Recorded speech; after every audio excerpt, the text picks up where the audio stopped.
Fresh quail eggs. Available po, 50 pieces, 80 pesos. 100 pieces, 130 pesos. 150 pieces, 180. Tapos, yung 200 pieces po natin is 230 pesos. Ayan po. No? So, yun. Update lang tayo. Iniisip ko hanggang ngayon kung ilalagay na po ba natin yung ating mga breeders dito. Opo. Kasi iniisip ko pa, no, kapag ibubukas natin na ganyan, magsiliparan pag kukuha tayong itlog, no?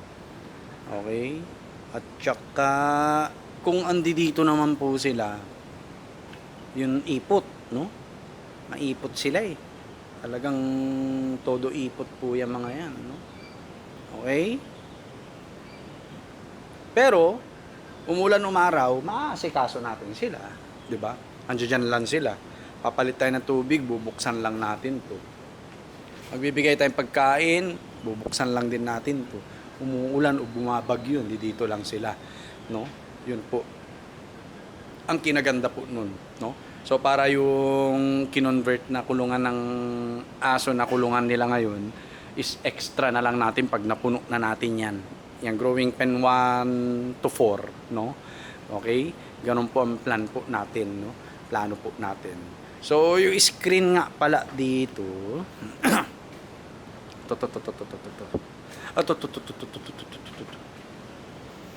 Plan ko pong ilagay doon sa pag-itan po, no? Sa pag-itan. Para at least wala makakatawid sa kabila, no? Ayan yung pag-itan yan. Yan, lalagay po natin ito. Okay? So, para at least secured yung growing pen 1, yan, isang linya, 2, 3, at saka 4. Oh?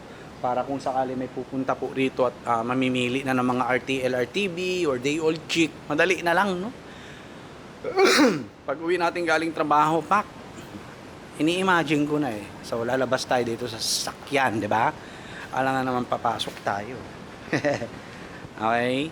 Lalabas tayong ganyan. Boom. No? Uunahin na nating asikasuhin yung mga pugo. Yan. Yung mga nandirito. Yan. Tapos kapag meron na rito, uunahin na rin natin.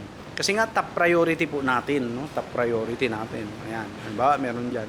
Uunahin natin yan. Then, yung mga nandirito sa fly pen natin, ang mga oriental sweaters, tsaka si GBS. Then, after nyan, punta na tayo sa kabila. Ipapakain na po, no? Ipapakain na tayo doon, no? Ng mga nakawala natin na manok dito. Ayan, no? Ayan.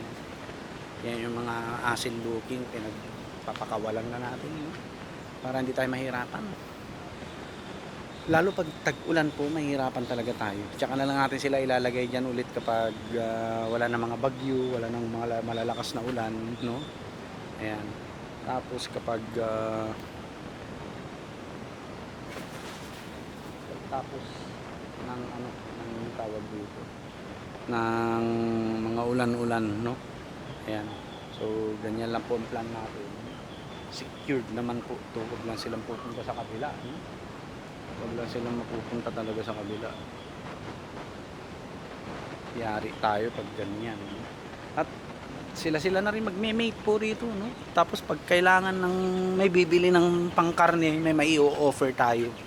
Yan, no? Pero yung mga lalaki na yan, dito lang yan, no? Dito lang yan. Kasi oriental sweater pa rin po yan, no? So hindi natin ibebenta yan ng buhay, no? Kaya hindi natin kakatayin dahil pipilian pa po natin yan, no?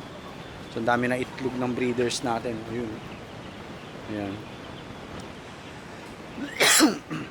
Meron po mga reject dito, no? Dalawa. Nawawala na yung may tama sa puwet.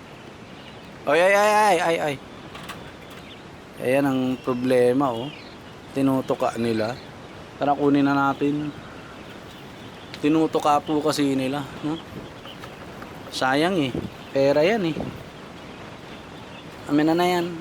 Amin na. Sayang pa yung dos. yan, pinag-iisipan ko kung kukunin na po natin sila at ilalagay na po dito. Dito. Para at least, kayang-kaya natin silang i-manage. No? 33 bawat isa. No? 33 dito. 33 doon. Nga lang yung inumin nila po. No? Yan ang magiging problema natin. Kasi, tawag rito, malalakas po silang uminom. No? Kailangan maidala na rin po sila dito para at least matest na rin natin maghapon bukas kung ilang itatagal yung nila, no, yung inuminan nila na malaki. Lalakihan po natin, hindi po pwede yan, no. So marami naman tayong inuminan diyan, nag-invest po tayo, no. Sabi ko nga sa inyo, okay? Nag-invest po talaga tayo, no. Ayan ang mga painuman natin, may mga malalaki diyan, ayun. Okay? Para at least hindi na tayo gagastos ng mga painuman, pakainan, no? Ang binibili na lang natin feeds, no? Tapos benta. Feeds, benta, ganun na lang po nangyayari sa atin, no? At nakakatuwa kasi kapag papisak po tayo, no, bago magtag-ulan talaga. At kitang-kita natin yung mga lalaki at babae. Yes po. Yan ang pinaka nakakatuwa. Yan yung mga dark po na yan. Yan yung mga dark na yan. Lalaki po yan. Yung mga light colored, ayun. Ayun, ay mga babae po. So, yan. Naiipunan sila ng dumi po. No? Maliliit pa yan, ha? Paano na lang kapag yung mga malalaki na? Malalaki kasi ipot nitong mga to, no? Nakakatakot, baka mamaya maipunan to, no? Kaya kailangan matest po natin. Siguro mamayang gabi natin sila kukunin at hahati-hatiin dito. Nga lang kailangan po ma-identify natin yung mga lalaki sa babae talaga, no? Ma-identify po natin yung mga lalaki sa babae. Kasi kung hindi at pagsamasamahin na naman natin diyan, magkakaproblema tayo sa fertility, no, ng ating mga pugo, no? So katulad niyan, no? Yung mga nilagay natin dito, nagka-problema talaga, boy, no? Kaya nga nakakalungkot. Yan naman, okay naman po yan, no? So mamaya, uulitin natin mag-candle, no? So, yun po, available. 50 pieces per tub. 80 pesos isa. Ayan. Fresh na fresh po yan, no?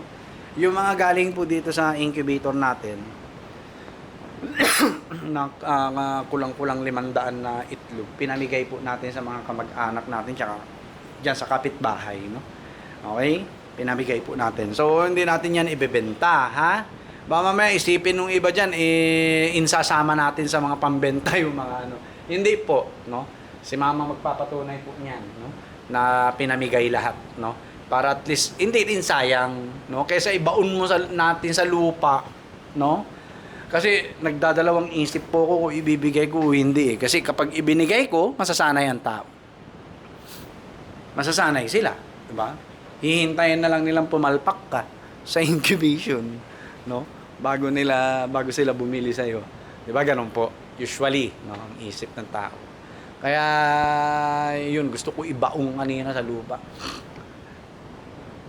No? Or pero nangibabaw pa rin po sa akin yung kahit papaano naman, no, ibigay na po natin kasi mas malaking blessings po yung aabot sa atin pag Oo. Ayan, may natira pa. Bibigay daw ni mama kay Awil. Ayan. Ayan. Away! Ayan po, no? So, may natira pa. At ipapamigay po yan lahat. Kasi na-incubate yan, eh. Pero pwede pong kainin, no? Pwedeng kainin. Mamaya iniisip nyo, mga binibigay, yung sira. Hindi po, hindi sira. Sira in terms of, hindi nagtuloy yung niya, yung incubation niya. Ito lang yung challenging. Opo, ito lang yung challenging talaga. Kasi first time natin no? First time nating mag-incubate talaga ng quail eggs. At yan, buti nga may papisa pa tayong 25. 11 lalaki yan dyan, no? 11 yata. Hindi pa natin nabibilang. So, yun. Yan na lang ang nabubuhay, oh. Ha? Kaya ang plan ko po ay ilagay po yan doon, no? Para itong DIY incubator natin, hindi ko na gagamitin. Ah! Ayan, oh. Dami pa po nito, sayang. Para sana ano, makapagpapisa po tayo, no? Hindi ko na ito tatanggalin dito para magkaalaman na kung makakapagpapisa tayo dito o hindi, no? Yan, okay? Ito, hindi na rin gagamitin yan. Ito, hindi na rin natin gagamitin. Focus na lang po tayo dito.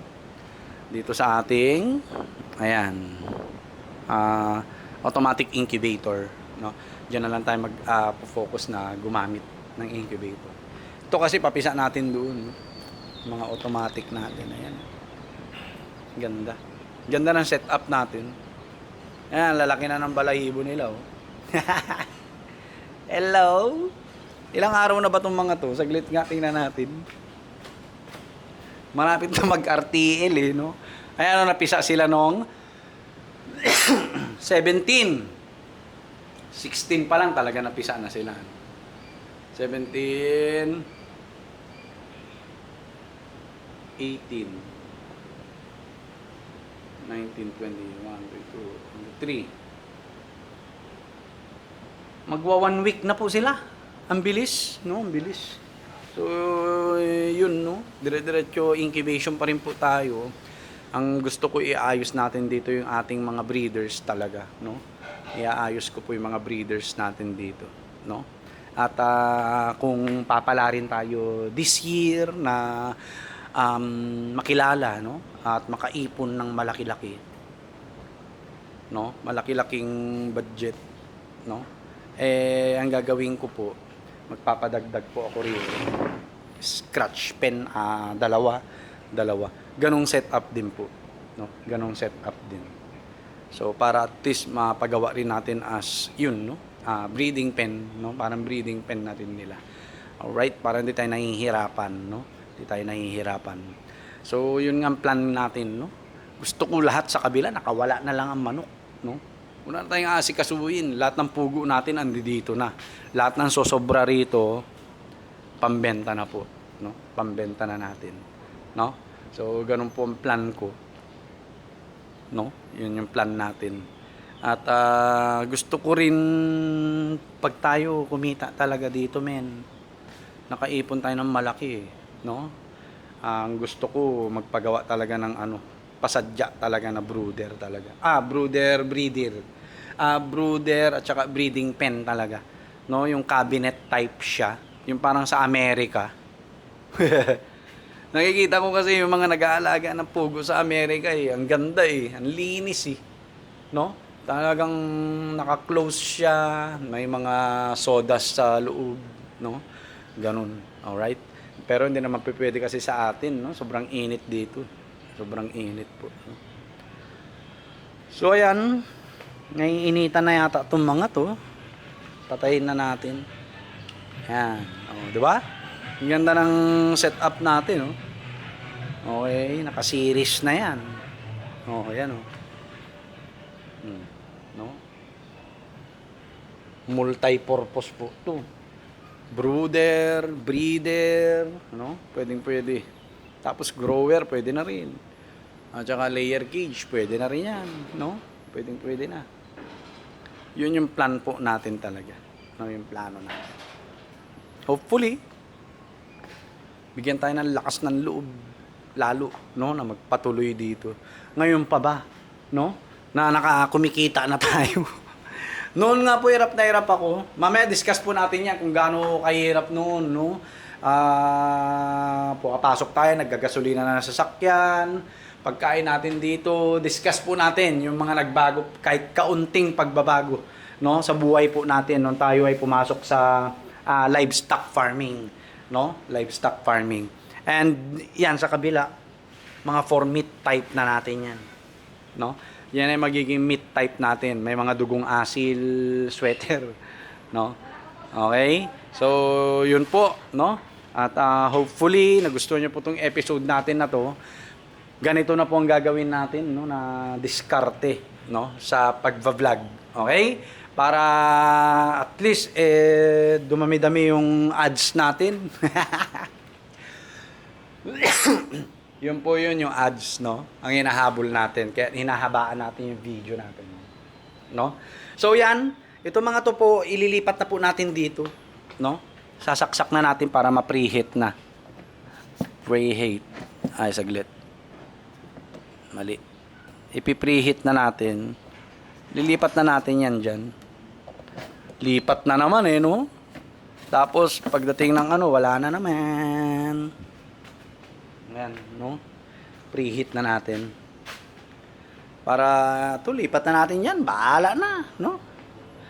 Yan kasi mapipisa ng 31. Yan, no? Candle natin mabuti yan. No? Mahirap kasi nakabukas lahat yung incubator tapos walang kasiguruhan, no? So sa 28 stop turn na sila, no? So ito na lang, ito hindi natin buburahin to, ito yung first batch na pasisiw natin para at least nakikita natin yung lag, no? Kung kailan sila napisa. Yan. Tapos ito na lang hinihintay natin. Yung batch 2 and 3, wala. Ay, nako, palpak. Gusto ko na iayos kasi po talaga dito. Lalo yan, Monday, wala na, no? Talagang totoong papasok na tayo. Okay? At wala na naman maiiwan dito sa mga manok natin. Kawawa po sila talaga. Kawawa po, no? Kaya nga isi-secure po natin itong mga to, no? Kasi baka may pasukin yung mga pugo natin ng daga, pasukin ng mga predator. Naku, pow! Iyari, no? Ayan po, no?